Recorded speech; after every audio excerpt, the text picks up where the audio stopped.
नमस्ते दोस्तों। यह कहानी है राजस्थान के एक छोटे से गांव में रहने वाले राघव की। राघव का जीवन संघर्षों से भरा था। उसकी मिट्टी के बर्तनों की एक छोटी सी दुकान थी। वह दिन भर मेहनत करता था, लेकिन गरीबी उसका पीछा नहीं छोड़ रही थी। पर राघव के पास एक ऐसी दौलत थी जो कभी कम नहीं होती थी।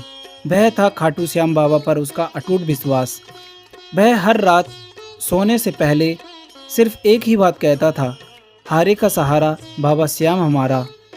एक साल गांव में भयंकर सूखा पड़ा। लोगों के पास खाने के लाले पड़ गए तो मिट्टी के बर्तन भला कौन ही खरीदता। घर में रखा अनाज का आखिरी दाना भी खत्म होने को आया। जब कोई रास्ता नहीं सूझा तो राघव ने अपनी पोटली उठाई, हाथ में रश्याम बाबा का निशान लिया और नंगे पैर ही खाटू धाम की ओर चल पड़ा। रास्ते में पैरों में छाले पड़ गए। भूख प्यास से बुरा हाल था, लेकिन मुख पर सिर्फ एक ही नाम था, जय श्री श्याम। दिनों की कठिन यात्रा के बाद राघव बाबा के दरबार में खड़ा हुआ। बाबा के अलौकिक और दिव्य रूप को देखते ही राघव की आंखों में आंसू आ गए। उसने कोई धन दौलत नहीं मांगी, बस बाबा के सामने हाथ जोड़कर रो पड़ा और बोला, बाबा दुनिया ने साथ छोड़ दिया है, अब तुम ही हारे के सहारे हो, मेरी लाज रखना। दर्शन करके जब राघव मंदिर के बाहर एक पेड़ की छाव में बैठा तो वहाँ एक वृद्ध साधु आए। उनके चेहरे पर गजब का तेज था। राघव ने बड़े आदर से अपनी पोटली से निकालकर बाबा का प्रसाद उन्हें अर्पित किया। साधु महाराज ने मुस्कुराते हुए प्रसाद खाया और चलते चलते राघव को मिट्टी का एक छोटा सा दीपक दिया और कहा, बेटा, जब भी जीवन में सबसे घना अंधेरा महसूस हो, इसे अपने घर के आंगन में बाबा का नाम लेकर जला देना। राघव जब वापस अपने घर पहुंचा तो रात का समय था। घर में खाने को कुछ नहीं था और चारों तरफ मायूसी थी।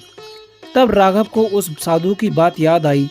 उसने उस मिट्टी के दिए को निकाला, उसमें तेल डाला और जैसे ही माचिस की तीली से उसे जलाया, पूरा आंगन का एक दिव्य रोशनी से जगमगा उठा और दीवार पर साक्षात बाबा श्याम की मुस्कुराती हुई छवि उभर आई।